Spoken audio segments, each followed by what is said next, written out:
This is the story of how one man dropped out of law school, started a band, got kicked out of a band, started a solo career, and then went on to have one of the most famous and highest selling singles of all time.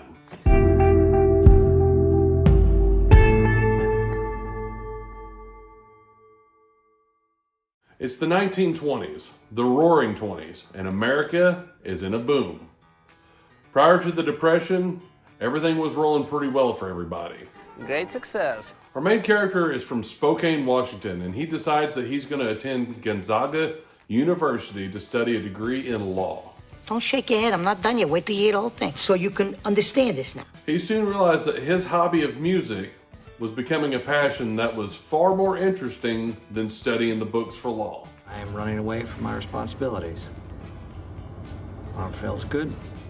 He would go on to play drums and sing in many different bands. However, the Rhythm Boys is the one that stuck. The Rhythm Boys became very popular locally on campus and in town. So much so that a man named Paul Whiteman, who had a jazz orchestra, took notice of them. Paul invited them to join his traveling jazz act, and he thought that their vaudeville style of singing and comedy would fit in well, and it did. America loved the entire show, especially the Rhythm Boys. However, the Rhythm Boys like to get rowdy. The Rhythm Boys were rock stars before rock stars were even conceived, before they were even imagined. They like to lay out late at night. They like to drink. They like to show up late for the rehearsals and the radio shows the next day.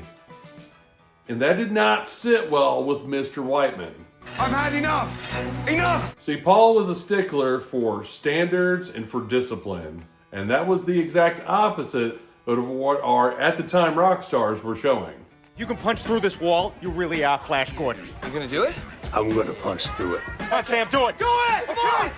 Oh my God! Oh my God! Yes! He did it!